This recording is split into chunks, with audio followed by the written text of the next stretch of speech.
तारकेश्वर महादेव की जय।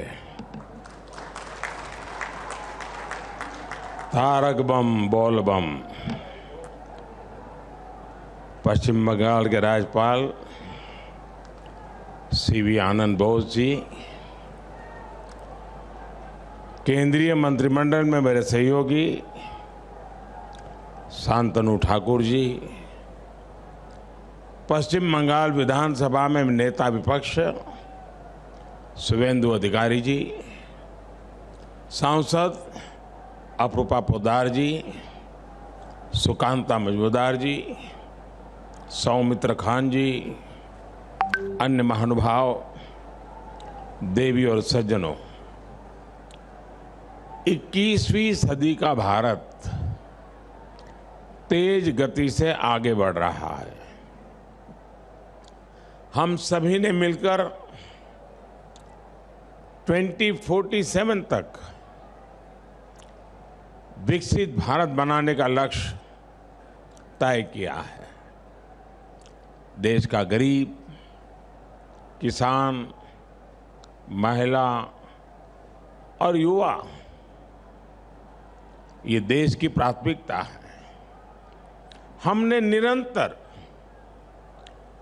गरीब कल्याण से जुड़े कदम उठाए हैं, जिसका परिणाम आज दुनिया देख रही है। बीते 10 वर्षों में देश के 25 करोड़ लोग गरीबी से बाहर निकले हैं। ये दिखाता है कि हमारी सरकार की दिशा सही है, नीतियां सही है, निर्णय सही है और उसका मूल कारण नीयत सही है। साथियों, आज यहां पश्चिम बंगाल के विकास के लिए 7,000 करोड़ रुपए से ज्यादा के प्रोजेक्ट, उसका उद्घाटन और शिलान्यास हुआ है। इनमें रेल, पोर्ट, पेट्रोलियम और जल शक्ति से जुड़ी परियोजनाएं शामिल है। हमारा प्रयास है कि पश्चिम बंगाल में रेलवे का आधुनिकीकरण उसी रफ्तार से हो जैसे देश के दूसरे हिस्सों में हो रहा है। आज जिन परियोजनाओं का लोकार्पण हुआ है उनमें जाड़ग्राम सलगाजरी तीसरी लाइन से रेल परिवहन और बेहतर होगा। इससे क्षेत्र के उद्योगों और पर्यटन को बढ़ावा मिलेगा। सौंडलिया, चंपापुकुर और डानकुनी भट्टनगर बाल्टीकुटी रेल रूट, इस पर दोहरीकरण भी किया गया है। इससे उस रूट पर ट्रेनों की आवाजाही बेहतर होगी। भविष्य की जरूरतों को ध्यान में रखकर श्यामा प्रसाद मुखर्जी पोर्ट और इससे जुड़ी 3 और योजनाओं का विस्तार किया जा रहा है। इस पर भी केंद्र सरकार 1,000 करोड़ रुपए से ज्यादा खर्च करने जा रही है। साथियों, भारत ने दुनिया को दिखाया कि पर्यावरण के साथ तालमेल बिठाकर विकास कैसे किया जा सकता है।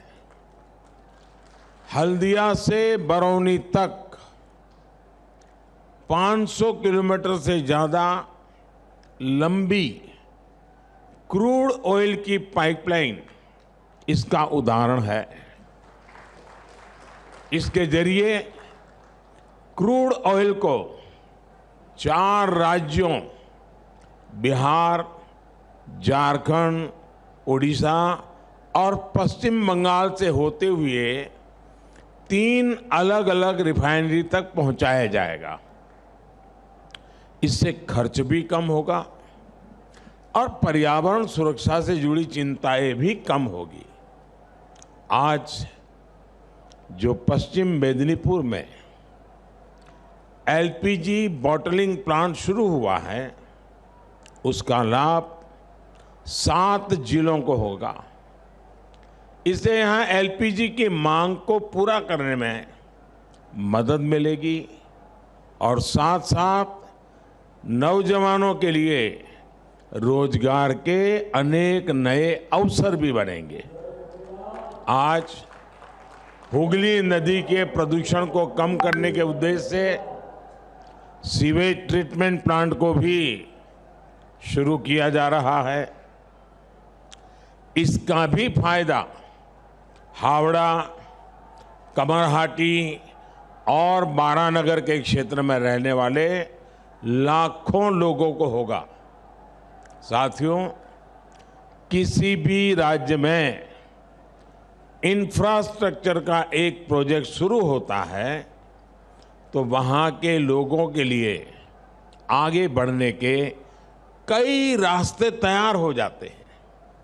भारत सरकार ने इस साल पश्चिम बंगाल में रेलवे के विकास के लिए 13,000 करोड़ रुपए से ज्यादा का बजट दिया है।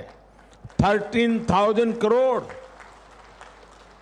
ये राशि 2014 से पहले की तुलना में 3 गुना से भी अधिक है।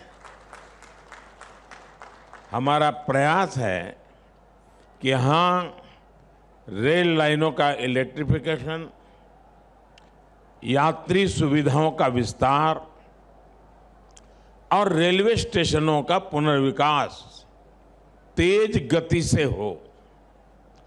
पिछले 10 वर्षों में पश्चिम बंगाल में वर्षों से रुके पड़े कई रेलवे प्रोजेक्ट पूरे हुए हैं। 10 साल में बंगाल के 3,000 किलोमीटर से ज्यादा रेलवे ट्रैक का इलेक्ट्रिफिकेशन किया गया है। अमृत भारत स्टेशन योजना के तहत पश्चिम बंगाल के करीब करीब 100 रेलवे स्टेशन, आप कल्पना कीजिए, एक साथ 100 रेलवे स्टेशन का पुनर्विकास किया जा रहा है। तारकेश्वर रेलवे स्टेशन को भी अमृत स्टेशन के रूप में विकसित किया गया है। पिछले 10 वर्षों में पश्चिम बंगाल में 150 से ज्यादा नई ट्रेन सेवाएं शुरू की गई है। 5 नई वंदे भारत एक्सप्रेस बंगाल के लोगों को रेल यात्रा का बिल्कुल नया अनुभव करा रही है। साथियों, मुझे विश्वास है कि पश्चिम बंगाल के लोगों के सहयोग से हम विकसित भारत का संकल्प भी पूरा करेंगे। एक बार फिर बंगाल के लोगों को आज की परियोजनाओं के लिए मैं बहुत बहुत बधाई देता हूं। ये सरकारी कार्यक्रम अब यहाँ समाप्त होगा और मैं 10 मिनट के भीतर भीतर खुले मैदान में जा रहा हूं।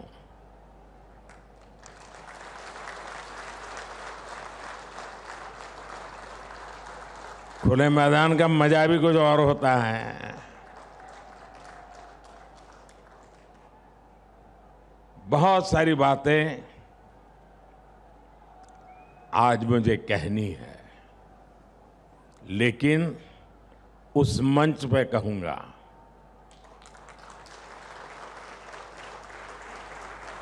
लेकिन विकास की इन सारी योजनाओं के लिए आपको बहुत बहुत धन्यवाद देता हूं और बाहर बहुत लोग इंतजार कर रहे हैं। मैं आपसे विदाई लेता हूं। नमस्कार।